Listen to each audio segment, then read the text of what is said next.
बेलापुर गांव में छोटी सी बेला अपने परिवार के साथ रहती थी, जो अब बड़ी हो चुकी थी। उसकी माँ सविता को अक्सर बेला की शादी की चिंता रहने लगती। सविता जल्द ही बेला की शादी कर देना चाहती थी, क्योंकि उसे लगता था कि अगर जल्दी ही बेला की शादी नहीं की तो कहीं किसी के साथ उसका चक्कर ना शुरू हो जाए। एक दिन बेला की माँ, बेला बेटिया, अब तेरा स्कूल खत्म हो गया है और तू घोड़ी जैसी बड़ी हो गई है। मेरे साथ जरा काम में हाथ बंटवाया कर, जल्दी ही तेरे हाथ भी पीले करने हैं मुझे। माँ, लेकिन मुझे कॉलेज जाना है और शादी तो होती रहेगी, पहले पढ़ाई तो पूरी कर लूं। हाँ हाँ, मैंने कहाँ मना किया है, कर लेना पढ़ाई पूरी, लेकिन पहले शादी करनी होगी। तभी बेला के पिताजी मनमोहन वहां आते हैं। अरे बेला, कहाँ है बेटी? सविता, कहाँ हो सब? अरे सब अंदर ही है, बाहर से ही चिल्लाते रहते हो, अंदर तो आ जाओ। अरे बेला के लिए एक बहुत अच्छे घर का रिश्ता आया है। ये तो बहुत अच्छी खुशखबरी है। कहाँ से आया लड़का, कैसा है? अरे शहर का रिश्ता है और लड़का अपने पिता का बिजनेस संभालता है और उसका दूसरा बड़ा भाई विदेश में है।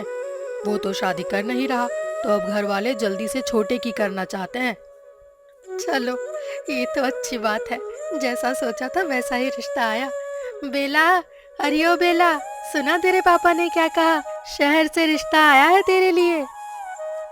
ये सुनकर बेला भी खुश हो जाती है और अपनी माँ से पूछती है, माँ वैसे लड़का क्या करता है और दिखता कैसा है? अरे इतनी उतावली मत हो, सब जल्दी ही पता चल जाएगा, कल ही हम सब वहां जा रहे हैं। बेला ये सुनकर बहुत खुश होती है और जल्दी से सारी तैयारियां करने लगती है।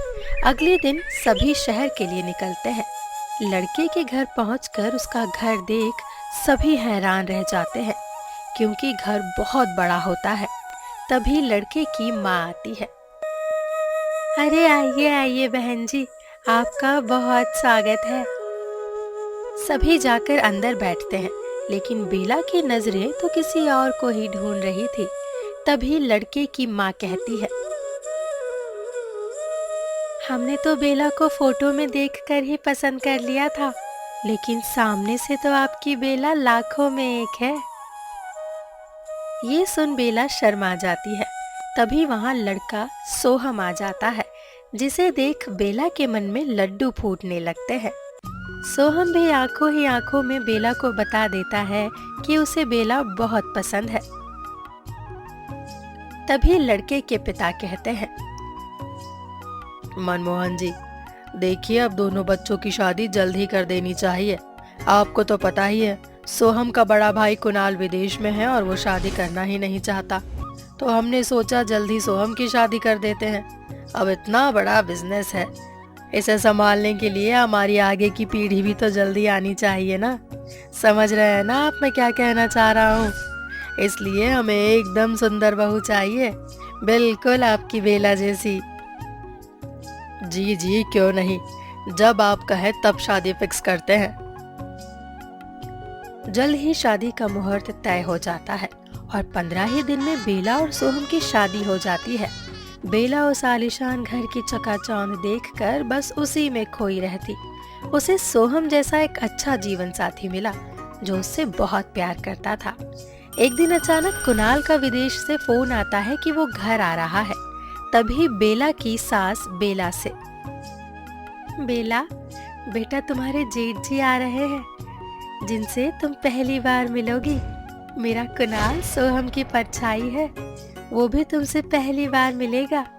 आज उसके लिए अपने हाथों से कुछ अच्छा बना दे बेटा। जी माँ जी। थोड़ी ही देर में कुणाल घर पहुंच जाता है। वो सबसे मिलता है। बेला की सास उसे बेला से मिलवाती है। बेला की सुंदरता देखकर कुणाल के मन में कुछ होता है, क्योंकि बेला थी ही इतनी सुंदर।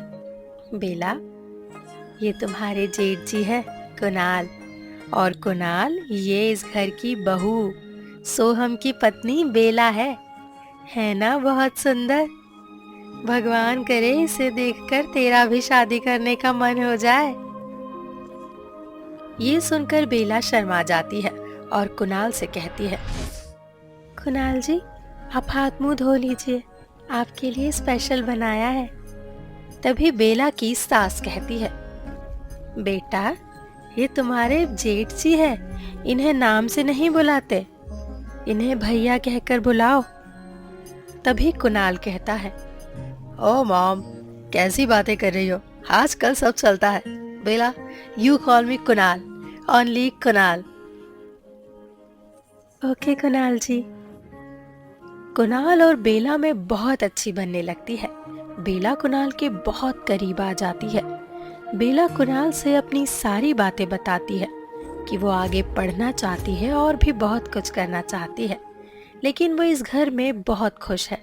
और तभी कुणाल बेला की तरफ अट्रैक्ट होने लगता है। कहीं ना कहीं बेला भी उसे बहुत पसंद करती है।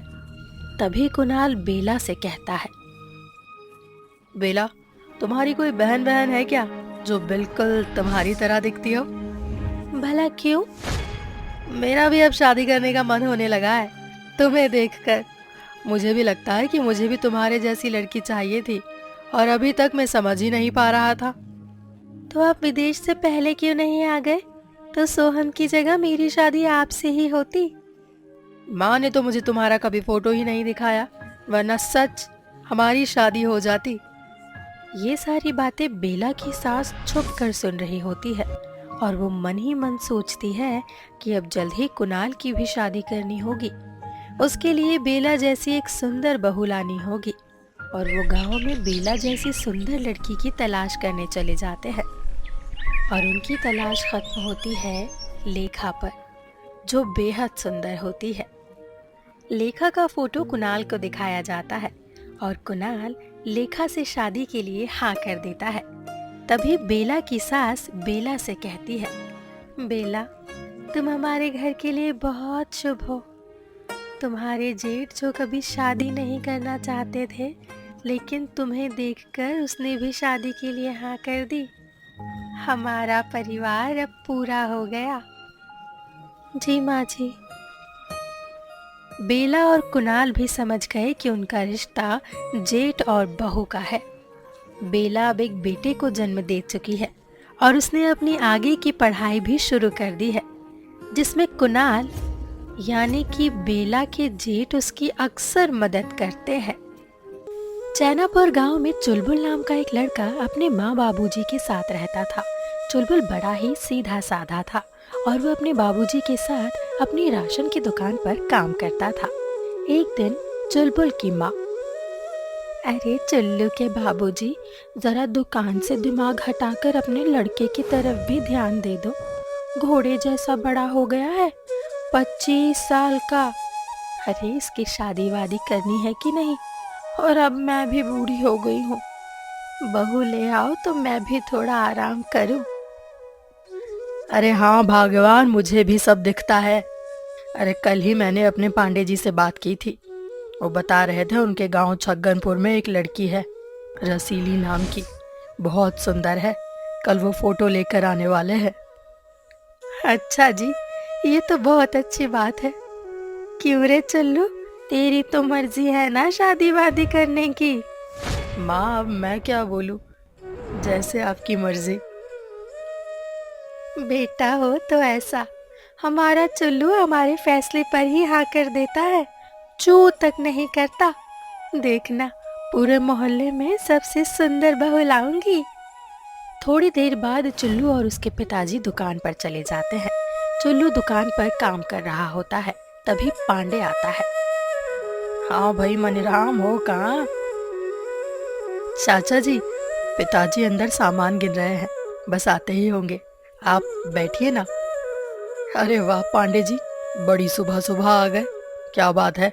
लड़की का फोटो वगैरह लाए हो? अरे हाँ भाई, लाया क्यों नहीं, ये लो फोटो, देखो जरा, हीरा है, हीरा लड़की। अच्छा, अब जरा मुझे भी अपने चुलबुल का एक फोटो देना, उन लोगों को भी तो दिखाना पड़ेगा, और फोटो बायोडेटा के साथ देना। और ये लो लिफाफा, इसमें लड़की का पूरा बायोडेटा है, भाभी जी को बता देना। भाई वाह पांडे, बहुत बढ़िया। एक काम क्यों नहीं करते, तुम भी घर चलो, हम जरा घर से होकर आते हैं। चुल्लू है ही दुकान संभालने के लिए। दोनों घर चले जाते हैं और वहां पर चुल्लू की माँ से मिलते हैं। अरे चुल्लू की माँ, देखो भाई कौन आया है साथ में। अरे आइए आइए पांडे जी, नमस्ते। हाँ, मुझे बताया था इन्होंने कि आप किसी लड़की का फोटो लेकर आने वाले हैं। भाभी जी, ये रहा लड़की का पूरा बायोडेटा। अरे वाह, इतनी सुंदर लड़की, और पढ़ाई भी की हुई है, एमए किया हुआ है, इतनी पढ़ी लिखी लड़की है। अरे वाह पांडे जी, हम तो कल की कल ही चलकर इस लड़की से बात करते हैं, और अगर सब कुछ सही रहा तो शादी पक्की कर देंगे। अब मुझे देर नहीं करनी है, मेरा चुल्लू 25 का हो गया है, और अब आपको तो पता ही है, मैं भी थक गई हूँ, मेरी हड्डियों में वो जान नहीं रही। ठीक है भगवान, हम कल ही चलते हैं। अगले दिन चुल्लू के माँ और पिता पांडे के साथ अपनी बहू रसीली को देखने उसके गांव छगनपुर जाते हैं। लड़की के घर पहुंचते ही लड़की की माँ, आइए आइए, आप लोगों का बहुत स्वागत है। अरे बैठिए ना। अरे आप भी बैठिए, बैठिए बैठिए। ये लड़के चुलबुल के माता पिता है, और ये है सुरीली की माँ।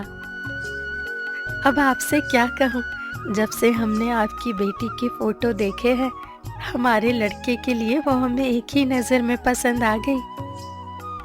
हाँ जी, हमारी लड़की है ही ऐसी, बहुत सर्वगुण संपन्न है, पढ़ी लिखी है, मैंने बहुत नाजों से पाला है उसे। जी देखिए, हमारा बेटा चुल्लू तो बहुत सीधा साधा है। 17 साल की उम्र से अपने पिताजी के साथ दुकान पर काम करने लगा। पूरे गांव के लोग हमारे यहीं से राशन लेकर जाते हैं, और हमारे घर में किसी चीज की कोई कमी नहीं है। चाहे तो आप कल ही हमारे घर आ जाइए। सभी बात कर ही रहे होते हैं कि इतने में रसीली को बुलाया जाता है। रसीली हाथों में ट्रे लेकर चाय और समोसे लेकर आती है। तभी चुल्लू की माँ, अरे बेटी, यहाँ मेरे पास बैठ तो जरा। हाय मर जावा, कितनी सुंदर बिटिया है, मैं तुझे अपनी बेटी जैसी रखूंगी। अरे शर्माती क्यों है, जल्दी तुझे हमारे घर की बहू बनना है। बहन जी, हमें आपकी लड़की बहुत पसंद है, मैं तो चाहती हूँ आप कल ही हमारे घर आ जाए और रिश्ता पक्का करिए। जैसा आपको उचित लगे, हम भी यही चाहते हैं कि हमारी बिटिया की शादी जल्दी से जल्दी हो। लड़की का परिवार चुलबुल के घर जाता है और रिश्ता पक्का कराते हैं, और अगले 15 ही दिनों में शादी हो जाती है। शादी के अगले दिन, अरे चुलबुल की माँ, अब तो बहू आ गई, बड़े मजे ही मजे, अब तो ठाट से बैठी खाओगी बस।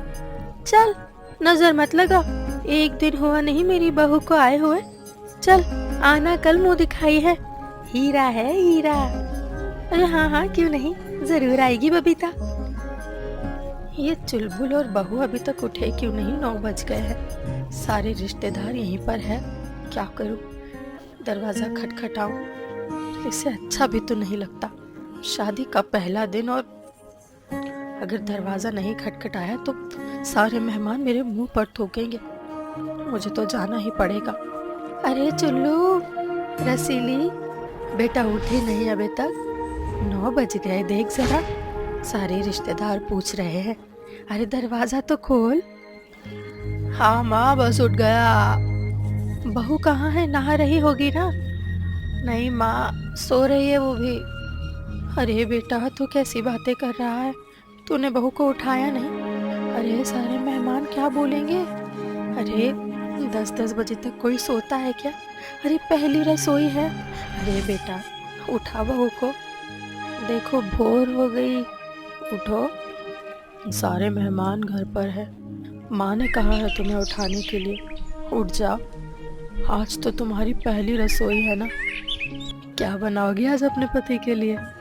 छोड़ो जी, मुझे खाना बनाना नहीं आता, मुझे सोना है, बहुत थक गई हूँ, शादी की थकान अभी तक नहीं उतरी।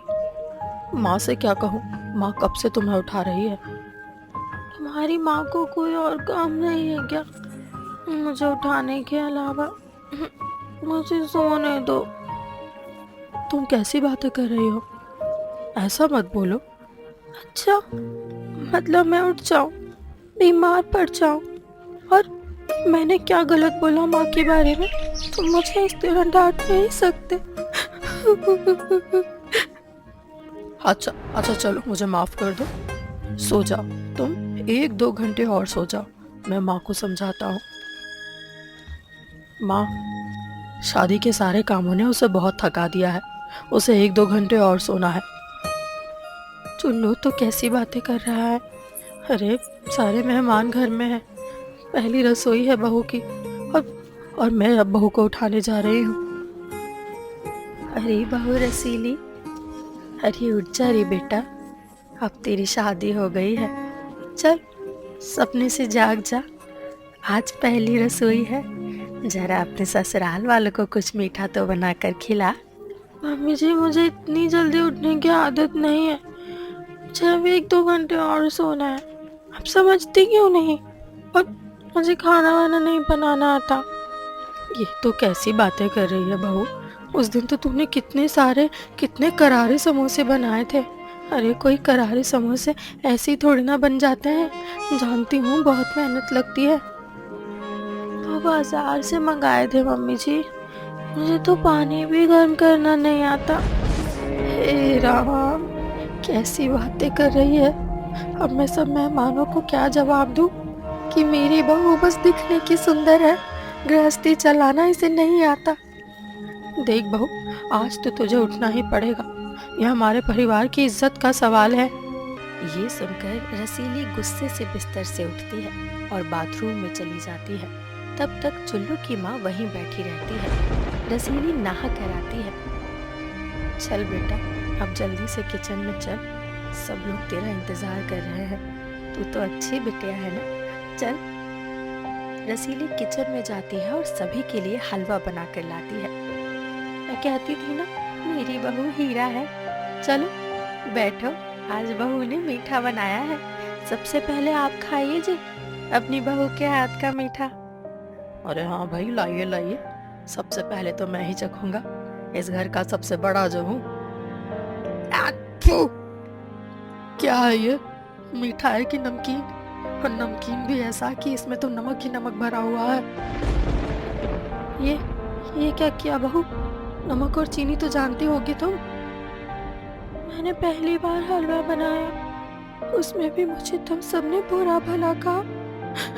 मेरे हाथ के खाने को खराब कहा, मुझे डांट रहे हैं। मुझे नहीं रहना यहाँ, नहीं रहना मुझे यहाँ।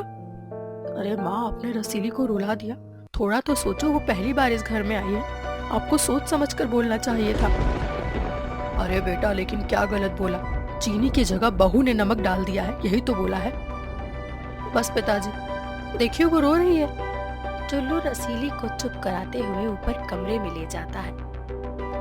ये क्या हो गया जी, हमने तो सोचा था हमारी बहू सर्वगुण संपन्न है, लेकिन इसे तो नमक और चीनी का भी अंतर नहीं पता। अब क्या कर सकते हैं चुल्लू की माँ, तुम्हें भी तो जल्दी पड़ी थी शादी की, 15 ही दिन में तुमने शादी तय कर ली और शादी कर भी दी। अब तो भाई तुम्हें ही भुगतना है। सोचा था बहू आएगी तो थोड़ा आराम मिलेगा, लेकिन अब तो लगता है घर में एक और काम बढ़ जाएगा। आप ही बताओ जी, क्या करें?